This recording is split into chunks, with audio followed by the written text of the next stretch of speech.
జై కాంగ్రెస్ జై జై కాంగ్రెస్ మిత్రులారా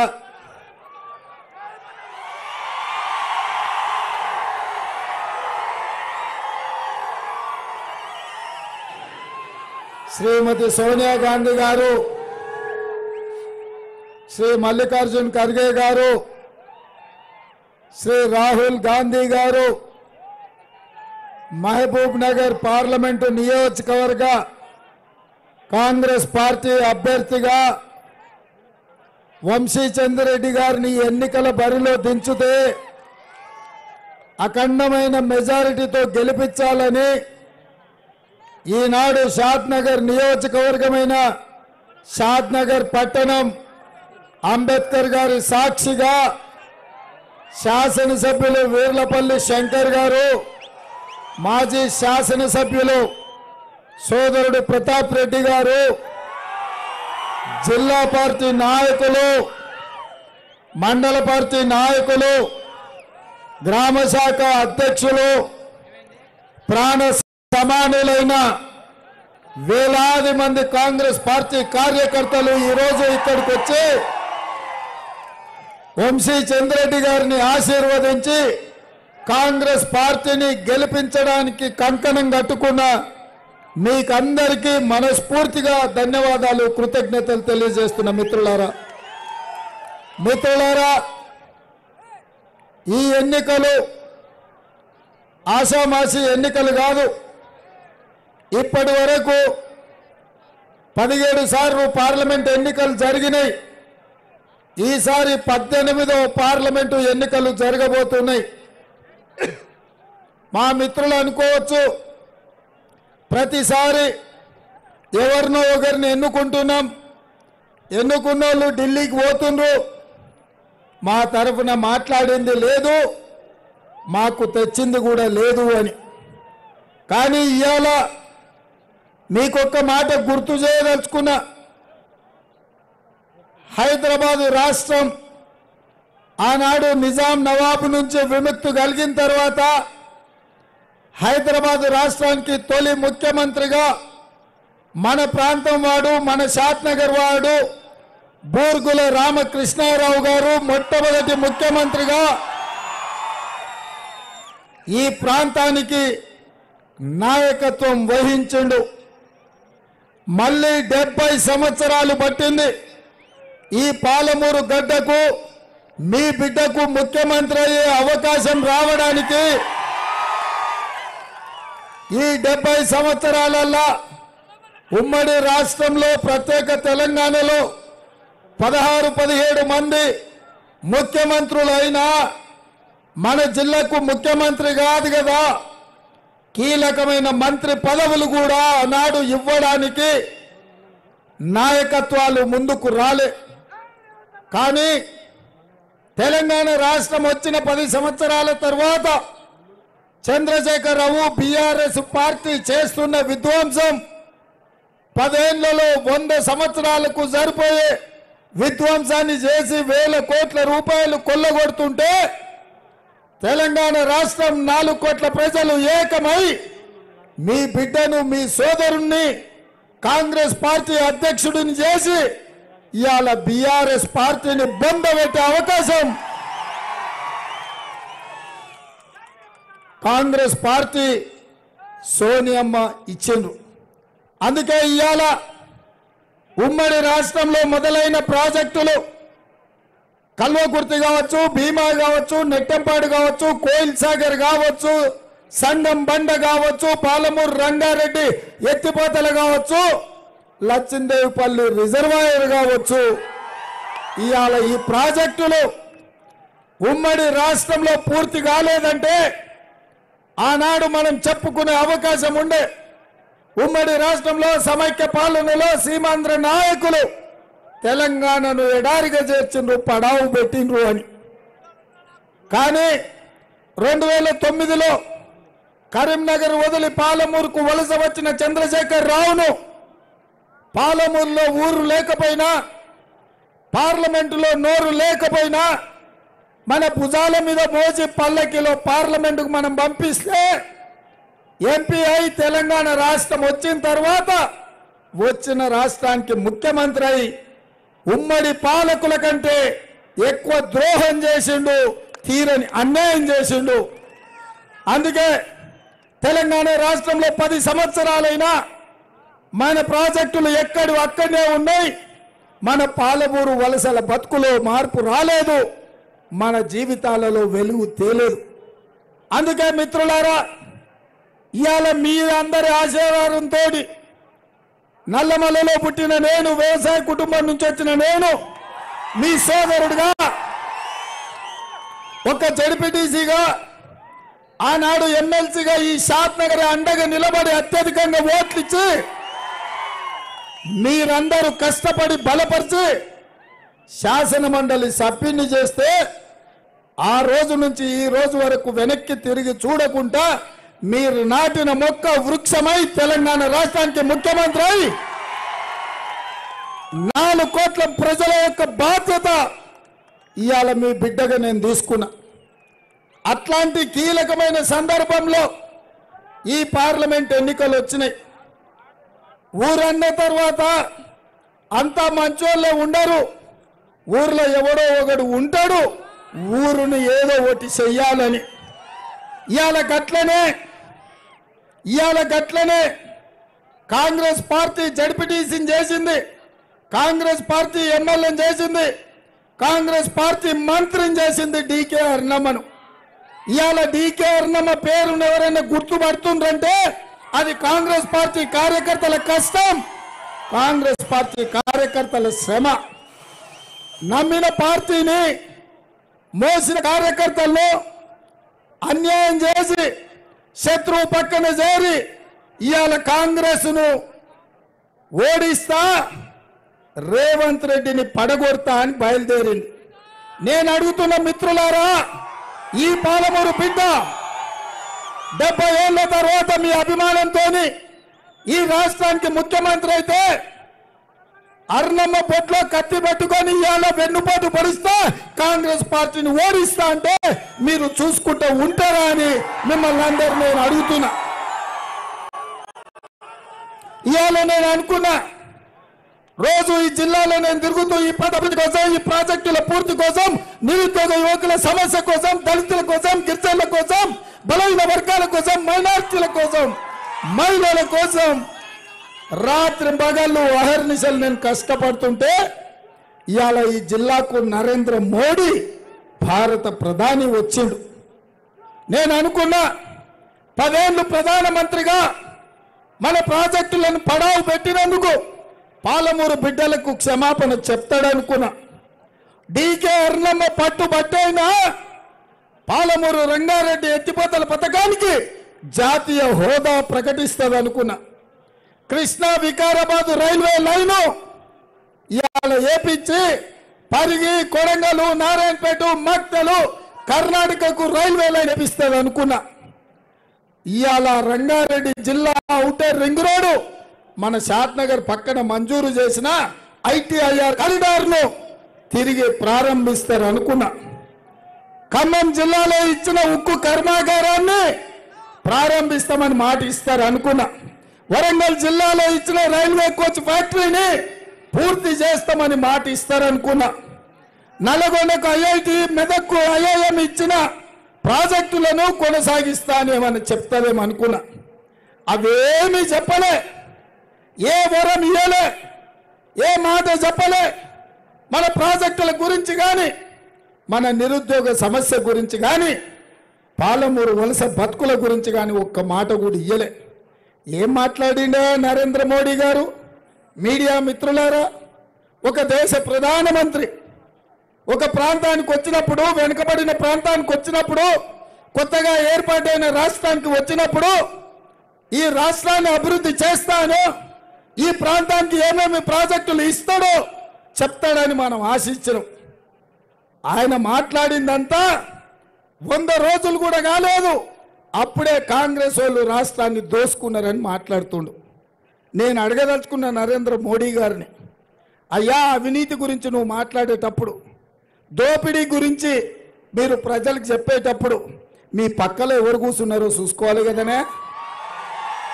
ఎవరయ్యా డీకే కుటుంబం? ఎవరయ్యా కల్తీ కళ్ళ అమ్ముకున్నాడు? ఎవరయ్యా దొంగ సారాయి అమ్మినోడు? ఎవరయ్యా కంకర కొల్లగొట్టినోడు? ఎవరయ్యా కాంట్రాక్టర్ల నుంచి కమిషన్లు గుంజుకున్నాడు? ఎవరయ్యా? ఏ టెండర్లు వచ్చినా ఆ టెండర్లు గుంజుకున్నది ఎవడయ్యా?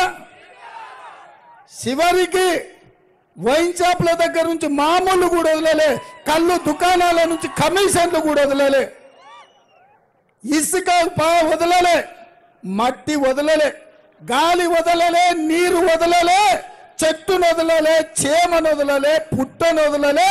పాలమూరు జిల్లాను పట్టి పీడించిన చీడ పీడను పక్కన ఊసబెట్టుకొని నీతి గురించి నువ్వు మాట్లాడితే ఎట్లా నరేంద్ర మోడీ గారు? మీకు తెలియదా డీకే చరిత్ర ఏందో? ఈ జిల్లాని రాష్ట్రాన్ని దోచుకున్న వివరాలు మీకు దగ్గర లేవా? మీరు ప్రధానమంత్రిగా ప్రాంతానికి వచ్చేటప్పుడు ఈ ప్రాంతంలో దొంగలెవరో, గజ దొంగలెవరో, దోపిడీదారులెవరో, దోచుకున్నదెవరో వివరాలు తెలుసుకోవా? వాళ్ళ ఫోటోలు చూడవా అని నేను అడుగుతున్నా. 20 ఏళ్ల నుంచి ఈ జిల్లాలో జడ్పీటీసీగా, ఎమ్మెల్సీగా, 3 సార్లు ఎమ్మెల్యేగా, ఎంపీగా, ఈ రాష్ట్ర ముఖ్యమంత్రిగా పనిచేసిన ఎవరినైనా ఈ జిల్లాలో ఏ బిడ్డనైనా, నా శత్రువునైనా, పక్క పార్టీ అన్ననే అడగండి, రేవంత్ రెడ్డి ఎవరికన్నా ఫోన్ చేసిండా? ఎవరినన్నా ₹1 అడిగిండా? ఇవాళ నా ప్రాంతానికి వచ్చి, నా గడ్డ మీదకి వచ్చి, మా అన్నదమ్ముల మధ్యలో నించొని ఇవాళ మా జిల్లాను అవమానించే అవకాశం, అధికారం మీకు ఎవరిచ్చిండ్రు? నరేంద్ర మోడీ గారు.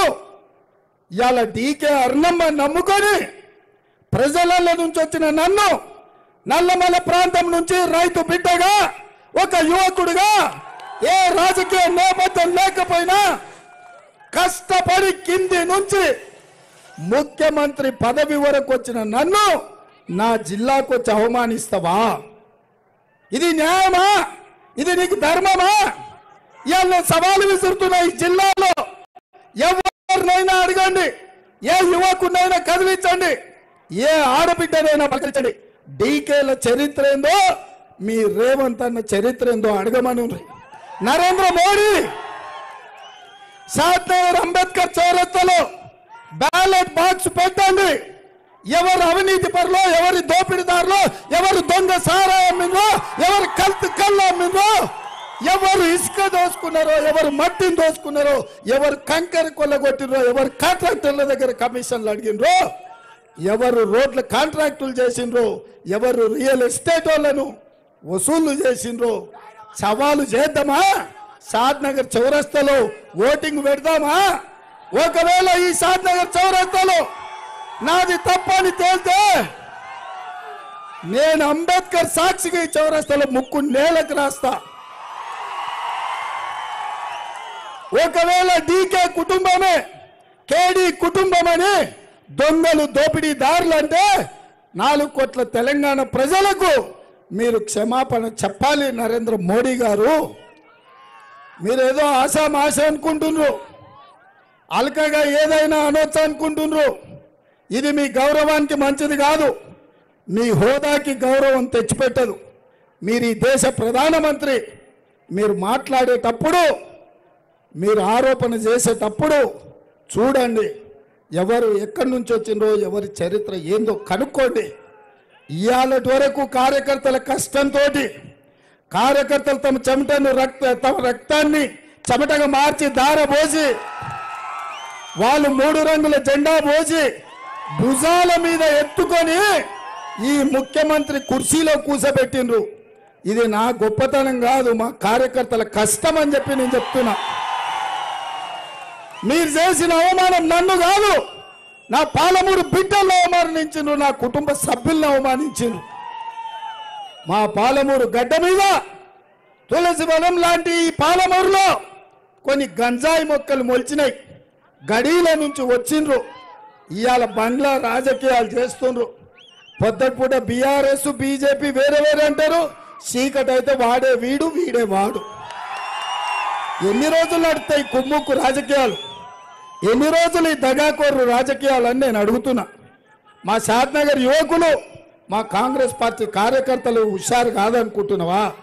మీరు ఎట్లొచ్చినా, ఏ రూపంలో వచ్చినా, ఏ అంగి తొడిగినా, ఏ రంగు మార్చినా, మీరు ఎట్లొచ్చినా, మిమ్మల్ని చీకట్లో చూసినా, వెనుక నుంచి చూసినా దొంగలు ఎవరో గుర్తు పడతారు, బొంద పెడతారు. అందుకే మిత్రులారా, ఇవాళ కుట్ర జరుగుతుంది. ఈ కుట్ర వెనకాల పాలమూరు నాయకత్వాన్ని బలహీనపరచాలి. పాలమూరులోనే ఓడిస్తే ఇంట్లో గెలవనోడు రచ్చ గెలుస్తాడా అని ఊరంతా రాద్ధాంతం చేయాలని ఇవాళ బీఆర్ఎస్ వాళ్ళు బీజేపీకి అమ్ముడు పోయి బీజేపీని గెలిపించాలనుకుంటున్నారు. నాయకులు అమ్ముడు పోయినా బీఆర్ఎస్ కార్యకర్తలు నేను విజ్ఞప్తి చేస్తున్నా, మీ శ్రమను బీజేపీ కాళ్ళకాడ తాకట్టు పెట్టి బిడ్డ బెయిల్ కోసం చంద్రశేఖరరావు కుమ్ముక్కైతున్నాడు. మీరు ఆలోచన చెయ్యండి. మీకు మాకు సరిపోకపోవచ్చు, మొన్నటి ఎన్నికల్లో మేము నిన్ను ఓడగొట్టి ఉండొచ్చు, మీకు మా మీద కోపం ఉండొచ్చు, కానీ మా మీద కోపంతో వాళ్ళెంబడి పోయిండ్రంటే పెన్న మీద నుంచి పొయ్యిల పడ్డట్టు అవుతుంది. ఆ తర్వాత కాటికి పోతారు. రేపు సర్పంచులు, ఎంపీటీసీలు, ఎంపీపీలు, జడ్పీటీసీలలో మీ ఊర్లలో మీకు ఉండనే ఉండదు. మీ దుకాణమే బంద్ అవుతుంది. ఇవాళ చంద్రశేఖరరావు బిడ్డ బెయిల్ కోసం మిమ్మల్ని తాకట్టు పెడుతున్నాడు. మీరు ఆలోచన చేసుకోండి. అదేవిధంగా మిత్రులారా, నేను ఒక్కటే మాట అడగదలుచుకున్నా. మన ప్రాజెక్టులు పూర్తి చేసుకోవాలంటే రాష్ట్రంలో ప్రశాంతమైన వాతావరణం ఉండాలి. ఒకనాడు మీరందరూ ఆలోచన చేయండి. ఇంటికి పోయినాక మీ నాయననో లేకపోతే నాయనమ్మనో తాతనో అడగండి. ఒకనాడు హైదరాబాదు నుంచి మన షాద్నగర్ రావాలన్నా, కల్వకుర్తి పోవాలన్నా, పురాతన పట్టణం నుంచి రావాలంటే అక్కడ మనుషుల మధ్యలో చిచ్చు పెట్టి, మతాల మధ్యలో కొట్లాట పెట్టి, కత్తులతో పడుచుకుంటుంటే, రక్తం చిందుతుంటే మన భూములు 10,000 కూడా ఎకరం ఎవరు అడగలే. కానీ 94 నుంచి 2014 వరకు 20 ఏళ్ళు మనం కష్టపడి ఆనాడు డాక్టర్ వైఎస్ రాజశేఖర రెడ్డి గారి నేతృత్వంలో కాంగ్రెస్ ప్రభుత్వంలో ఔటర్ రింగ్ రోడ్డు, అంతర్జాతీయ ఎయిర్పోర్టు, ఐటీ కంపెనీలు, ఫార్మా కంపెనీలు, హార్డ్వేర్ పార్కులు ఈ ప్రాంతానికి తెస్తే ఇవాళ మన షాద్నగర్లో భూములు 10 కోట్లు, 20 కోట్లు, 30 కోట్లకి ఎకరం పోతుంది. బుక్కెడు భూమికే కష్టపడే షాద్నగర్ ప్రాంతం ఆగర్భ శ్రీమంతుల ప్రాంతం అయింది.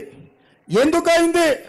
మతాల మధ్య సామరస్యం తెచ్చి, మనుషుల మధ్యలో శత్రుత్వం తగ్గించి, ఒకరు ఒకరు బాయ్ బాయ్ అని ఈరోజు మనం పిలుచుకునే పరిస్థితులు కల్పించి, పెట్టుబడులు తీసుకొచ్చి వేల కోట్ల రూపాయల పెట్టుబడులు పెట్టి జాతీయ అంతర్జాతీయ కార్పొరేట్ కంపెనీలను తెచ్చి లక్షలాది ఉద్యోగాలు ఇచ్చినందుకు ఇవాళ మన ప్రాంతం అభివృద్ధి చెందింది. చూస్తుంటేనే ఎయిర్పోర్టు షాద్నగర్ కలిసిపోతే తొందరలోనే కొత్తూరు దాటుకొని ఇక్కడికి వచ్చేస్తుంది. ఒకనాడు కోకపేట ఎక్కడుందంటే ఏనో పల్లెటూరు అనేది. కోకపేట 100 కోట్లకి ఎకరం అయింది భూమి. ఎందుకైందా? హైదరాబాదులో మత కల్లోలాలు లేవు, మనుషుల మధ్యలో పంచాయతీలు లేవు, కత్తులు కడుపుల్లో కూర్చుకునే విధానం లేదు. అందుకే ఇవాళ మన రాష్ట్రం, మన నగరం అంతర్జాతీయ ఖ్యాతి వచ్చింది, విశ్వ నగరంగా మారింది.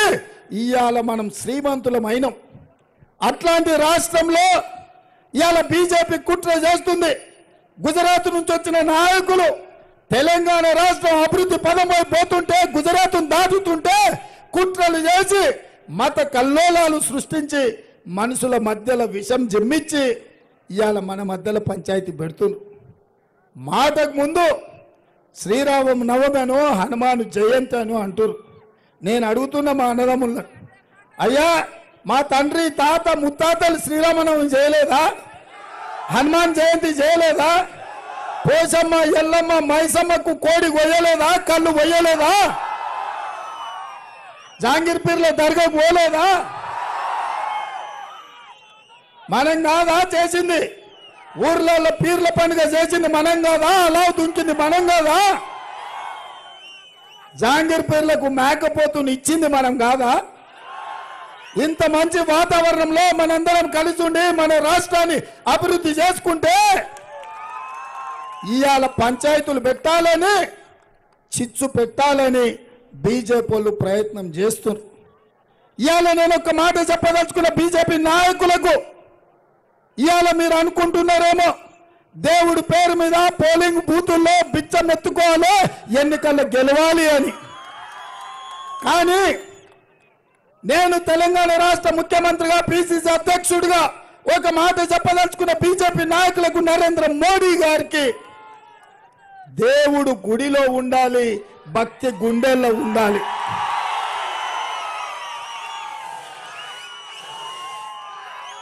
దేవుడు గుడిలో ఉండాలి, భక్తి గుండెల్లో ఉండాలి. వాడే అసలైన హిందువు, వాడే మత సామరస్యాన్ని కాపాడుతాడు, వాడే ఈ రాష్ట్రాన్ని అభివృద్ధి చేస్తాడు. దేవుడిని తీసుకొచ్చి షాద్నగర్ బస్టాండ్లో స్తంభాలంలో పెట్టి బిచ్చం అడుక్కునేటోడు హిందువు ఎట్లయితాడయా? ఎట్లయితారు?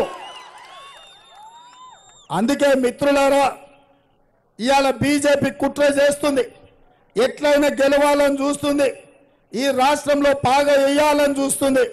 నేను మీకు చెప్పదలుచుకున్నా, ఉత్తరప్రదేశ్లో బీజేపీ అధికారంలో ఉంది.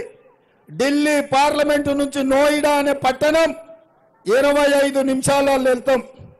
ఆడ షాద్నగర్లో ఎకరం అమ్ముతే 100 ఎకరాలు వస్తుంది. ఢిల్లీ పక్కన అరగంట దూరంలో షాద్నగర్లో ఎకరానికి ఆడ 100 ఎకరాలు వస్తుంది.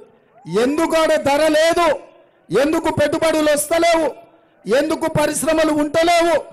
ఎందుకు ఐటీ కంపెనీలు లేవంటే మత కల్లోలాలు సృష్టించి బుల్డోజర్లు పెట్టి కూలగొట్టి కత్తులతో పొడుచుకుంటుంటే రక్తం ఏరులై పారుతుంటే పెట్టుబడి ఎవడు పెట్టడు, ఎవడు ఆ ప్రాంతంలో ఉండడు.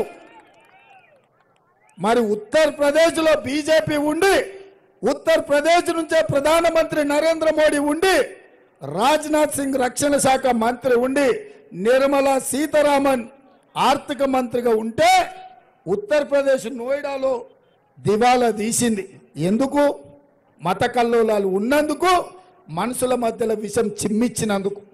ఇవాళ నేను అడుగుతున్న ఇక్కడికి వచ్చిన వేలాది మంది యువకులను, ఈ తెలంగాణ సమాజాన్ని, 4 కోట్ల ప్రజల్ని, నిజంగానే బీజేపీ మత విద్వేషాలు రెచ్చగొట్టి రేపు రాబోయే ఎన్నికల్లో 5, 6, 7 ఎంపీలు గెలిస్తే ఈ రాష్ట్రంలో ప్రభుత్వం ఏర్పాటు చేయాలని మతాల మధ్యలో, మనుషుల మధ్యలో చిచ్చు పెట్టి కత్తులతో పరుచుకుంటే పెట్టుబడులు వస్తాయో?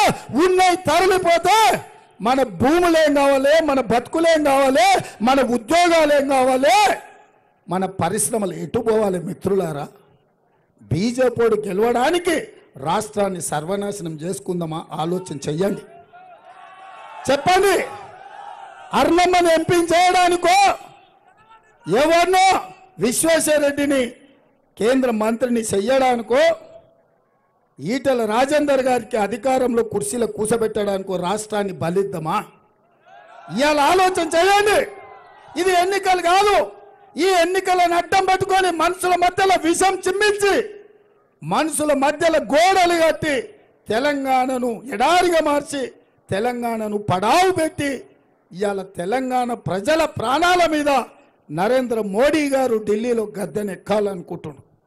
గుజరాత్ ఏమో బాగుండాలి, గుజరాత్లో ఏమో పెట్టుబడులు ఉండాలి, తెలంగాణలో మాత్రం కత్తులతో పొడుచుకోవాలి, ఇక్కడ ప్రజలు జావాలి, ఇక్కడ నిరుద్యోగంతో మనం మలమల వాడాలనా? అందుకే మిత్రులారా, మత సామరస్యాన్ని కాపాడే బాధ్యత నాది, శాంతి భద్రతలను కాపాడే బాధ్యత నాది, పెట్టుబడులు తీసుకొచ్చే బాధ్యత నాది, మీ ఆర్ఓబి పూర్తి చేసే బాధ్యత నాది, మీ అండర్ గ్రౌండ్ డ్రైనేజ్ పనులు చేపించే బాధ్యత నాది. శంకర్ పక్కల నుంచి చెప్తున్నాడు, అన్న మున్సిపాలిటీకి ఒక 50-60 అంటుండు, కానీ 20-30 అయితే గ్యారెంటీకి ఇస్తా. మెట్రో రైలు ఎయిర్పోర్టుకు తెస్తా, ఎయిర్పోర్ట్ నుంచి మెట్రో షాద్నగర్కి తెస్తా. షాద్నగర్ ఇంకా ఏమాత్రం ఊరు కాదు, షాద్నగర్ ఒక పట్టణం, ఒక నగరంగా మార్చే బాధ్యత నాది. ఇవన్నీ చెయ్యాలన్నా మా ముదిరాజు సోదరులను బీసీ డి నుంచి ఏ గ్రూపులకు తేవాలన్నా మా మాదిగ ఉపకులాలను వర్గీకరణ చెయ్యాలన్నా మిత్రుడు వంశీచంద్ర రెడ్డి పార్లమెంట్కి వెళ్ళాలి. 24 గంటలు నేను మీ మధ్యలో ఉండి మీ దగ్గర పనిచేస్తే అనుమతులు తేవాల్సింది, సమస్యలు పరిష్కరించాల్సింది ఢిల్లీలో. మీకోసం ఒక సిపాయి ఢిల్లీలో ఉండాలి, మీకోసం కట్టబట్టుకునేటోడు, మీకోసం కంఠం విప్పేటోడు ఢిల్లీలో ఉండాలి. అర్ణమ్మ గెలిస్తే బంగళాలు ఉంటుంది, ఢిల్లీలో మోడీ గల్లీలో ఉంటుంది. కానీ 10 ఏళ్ళు అయింది, ఏమన్నా తెచ్చిండ్రా? మరి ఎందుకయ్యా బీజేపీ కోటేయాలి? అందుకే మిత్రులారా, ఇవాళ నా సూచన, మనకే ఇది పరీక్ష. ఈ ఎన్నికల్లో నేను కాదు, ఈ ఎన్నికల్లో వంశీ కాదు, పాలమూరు యువకులే ఈ ఎన్నికల్లో పోటీ చేస్తున్నారు. పాలమూరు పౌరుషానికి, ఢిల్లీ సుల్తాన్ల పెత్తనానికే పోటీ. ఇలా గుజరాత్ నుంచి నరేంద్ర మోడీ వచ్చినా, అమిత్ షా వచ్చినా, పాలమూరు వచ్చినా, లేకపోతే నారాయణపేట వచ్చినా, మక్తల్ వచ్చినా, షాద్నగర్ వచ్చినా ఒకటే మాట, మీ రేవంత్ నన్ను ఓడించాలని. ఏం చేసినా నేను 100 రోజులు కాలే, ఆడబిడ్డలకు ఆర్టీసీలో ఉచిత బస్సు ఇచ్చిన, 500 రూపాయలకే సిలిండర్ ఇచ్చిన, 200 యూనిట్లు ఉచిత కరెంట్ ఇచ్చిన, 3 నెలల్లో 30,000 నిరుద్యోగ యువకులకు ఉద్యోగాలు ఇచ్చిన, రాజీవ్ ఆరోగ్యశ్రీలో 10 లక్షల రూపాయల సాయం చేసిన, ఇందిరమ్మ ఇండ్లు నియోజకవర్గానికి 3,500, 4.5 లక్షల ఇండ్లు 22,500 కోట్లు మంజూరు చేసిన. ఈ దేశంలో బీసీ జనాభా లెక్క కట్టాలి, కులగణన చెయ్యాలి, వాళ్ళ దామాష ప్రకారం రిజర్వేషన్లు పెంచాలి, నిధులు ఇవ్వాలని ఆదేశాలు ఇచ్చిన. గంజాయి మొక్కల్ని ఏరేసిన, డ్రగ్స్ గంజాయి అంటే మక్కలు ఇరుగుతాయని ఈరోజు రాష్ట్రంలో ఉక్కు పాదం మోపిన. 100 రోజుల్లో ఇన్ని పనులు చేసిన నేను, నిన్న మొన్న ఒక ఆయన తిరిగిండు, కొడుకు అన్నాడు కారు ఖరాబ్ అయింది, షెడ్డుకు పోయిందని. నేను ఆ పిచ్చోని చెప్పిన, వాపసు వస్తుందంటే, ఓరి పిచ్చోడా, కారు ఖరాబు కాదు, అనుం చెడ్డది, కార్ఖానకు పోయింది, ఆ నుంచి జుమ్మరాత్ బజార్లో తూకం కింద అమ్ముతారని. అయ్యే గుర్తుపట్టిండు, బస్ వేసుకొని బయలుదేరిండు, మహబీనగర్ పోయిండు, నాగర్ కర్నూలు పోయిండు, మిర్యాలకు కూడా పోయిండు, సూర్యాపేట పోయిండు, భువనగిరి పోయిండు. మొత్తం చూసిన ఏం మాట్లాడుతాడని, ఏం మాట్లాడలే. వెనకటికెవడో తిక్కలోడు తిరునాళ్ళకు పోతానంట, ఎక్కనిక్క దిగనికనే సరిపోయిందంట. ఇక ఆయన పొంకనాలకైతే అడ్డమే లేదు. వెనకటికి ఊర్లో ఎవడో పిట్టలతో అడుక్కోవడానికి వచ్చి పొంకనాల పోసిగానికి 3 ఎడ్లున్నాయంట, 36 దొడ్లున్నాయని చెప్పిండట. 100 రోజుల్లో ఇన్ని చేసిన నన్ను ఏమి చేయలేదు జిగవంటున్నాడు. 10 ఏళ్ళ నుంచి గాడిదలు కాసిండు ఆయన. అందుకే కదా బోర్ల పడేసారు, బొక్కలు ఇరగొట్టారు, బొంద పెట్టిరు బీఆర్ఎస్ పార్టీని. ఇవాళ వాళ్ళు కూడా మన గురించి మాట్లాడుతున్నారు. అదే ఆయన ఇంకో మాట అంటున్నాడు, సంకీర్ణం వస్తుంది, అందులో మేము ఉంటామని. కాంగ్రెస్కి 40 సీట్లు వస్తాయంట, మోడీకి 400 సీట్లు వస్తాయంట. ఇంక ఇప్పుడు చెప్పురు వీళ్ళు చీకటి ఒప్పందం ఉన్నట్టా లేనట్ట? బిడ్డ బెయిల్ కోసం మహబూబ్నగర్ తాకట్టు పెట్టినట్టా పెట్టానట? మరి అట్లాంటి వాడు చెప్పే మాటలు మనం వింటామా? అందుకే మిత్రులారా, ఇవాళ మనం అందరం ఒక మాటకు రావాలి, ఒక నిర్ణయం తీసుకోవాలి, ఒక మంచి ఆలోచన చేయాలి. మన ప్రాంతం అభివృద్ధి చేసుకోవడానికి ఒక అవకాశం వచ్చింది. మీ అభిమానంతో తెలంగాణకు నాయకత్వం వహించే అవకాశం సోనియమ్మ మనకిచ్చింది. నువ్వు అయ్యింది 150 రోజులే, చేసిన ఎన్నో పనులు ఉన్నాయి. మన అన్నాడు రైతు బంధు నువ్వు వెయ్యలేవని, నీ బొంద మే 9 తారీఖు లోపల వేస్తా, అమరవీరుల స్తూపం దగ్గరకు వస్తా, వేస్తే నువ్వు రాయాలి ముక్కు నేలకు, వేయకపోతే నేను రాస్తా అన్నా. ఆ సిగ్గులేనాడు 9 తారీఖు చెప్తే 6 తారీఖు నాడే రైతు బంధు వేసిన నేను. చూసిన వస్తాడేమని, ఎందుకంటే సిగ్గులేనాడు ముక్కింత పడుకుంది, రాస్తేం పోతుందని వస్తాడేమో అనుకున్నా, కానీ రాలే. ఇప్పుడు కూడా వాళ్ళ అల్లుడు మాట్లాడుతుండు, రైతు రుణమాఫీ నువ్వు చేయలేవని. పాలమూరు మిత్రుల సాక్షిగా, జాంగీర్ పీర్ల దర్గా సాక్షిగా నేను మాట ఇస్తున్నా, 15 ఆగస్టు లోపల తెలంగాణ రాష్ట్రంలో ఉన్న రైతాంగానికి 2 లక్షల రూపాయల రుణ మాఫీ చేసి ఆ ఈ రాష్ట్రానికి సిద్దిపేటకు పట్టిన శనీశ్వరరావు పీడ చీడ విరుగడి చేసే బాధ్యత నాది. అప్పుడు చెప్తా బిడ్డ మామ అల్లుల సంగతి. అందుకే మిత్రులారా, ఇంకా నాకు గోషమాల్లో కూడా కథ షాను ఉన్నది, మాట్లాడేది పోయేది ఉన్నది. మిమ్మల్ని ఒక్కటే మాట అడగదలుచుకున్నా. వంశీని గెలిపిస్తారు కదా, గెలిపిస్తారు కదా, ఎంత ఇస్తారు మెజారిటీ? ఎంత ఇస్తారు? 1,00,000. సరేనా? నేను 1,00,000 అంటే మీరు పక్కా అనాలి. రెడీనా? రెడీనా? రెడీనా? రెడీనా? రెడీనా? రెడీనా? రెడీనా? రెడీనా? రెడీనా? రెడీనా? 1,00,000 1,00,000 1,00,000 1,00,000 1,00,000 1,00,000 1,00,000 1,00,000 1,00,000 1,00,000 1,00,000 1,00,000 1,00,000 1,00,000 1,00,000 1,00,000 జై కాంగ్రెస్.